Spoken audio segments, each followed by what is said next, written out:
2028ರ ಚುನಾವಣೆಯಲ್ಲಿ ಎಂಟಿಬಿ ನಾಗರಾಜ್ ಅವರ ಕುಟುಂಬಕ್ಕೆ ಗೆಲುವಾಗಬೇಕು. ಈ ನಿಟ್ಟಿನಲ್ಲಿ ಕಾರ್ಯಕರ್ತರು ಈಗಿನಿಂದಲೇ ಶ್ರಮ ಪಡಬೇಕು. ಹೀಗಂತ ಚಿಕ್ಕಬಳ್ಳಾಪುರ ಲೋಕಸಭಾ ಕ್ಷೇತ್ರದ ಸಂಸದ ಡಾಕ್ಟರ್ ಕೆ ಸುಧಾಕರ್ ತಿಳಿಸಿದ್ರು. ಹೌದು, ಹೊಸಕೋಟೆ ಬಿಜೆಪಿ ಕಚೇರಿಯಲ್ಲಿ ಹಮ್ಮಿಕೊಂಡಿದ್ದ ಮಾಜಿ ಸಚಿವ ಹಾಲಿ ವಿಧಾನ ಪರಿಷತ್ ಸದಸ್ಯ ಎಂಟಿಬಿ ನಾಗರಾಜ್ ಅವರ ಹುಟ್ಟುಹಬ್ಬದ ಪ್ರಯುಕ್ತ ಮಾತನಾಡಿದ ಅವರು, ಕಳೆದ 2 ಚುನಾವಣೆಯಲ್ಲಿ ಸ್ಪರ್ಧಿಸಿ ಸೋಲನ್ನ ಅನುಭವಿಸಿ ಸಾಕಷ್ಟು ನೋವಿನಲ್ಲಿದ್ದಾರೆ.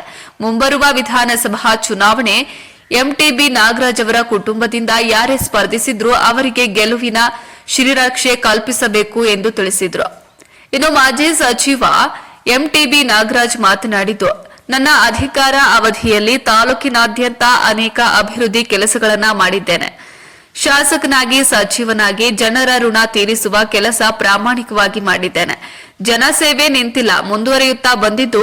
28ಕ್ಕೂ ಅಧಿಕ ಆಶ್ರಮಗಳಿಗೆ ದವಸ ಧಾನ್ಯ ಊಟದ ವ್ಯವಸ್ಥೆ ಸೇರಿದಂತೆ ಅಂಧರಿಗೆ ಮಸಾಶನ ವಿತರಿಸುತ್ತಾ ಬಂದಿದ್ದೇನೆ ಎಂದು ತಿಳಿಸಿದರು.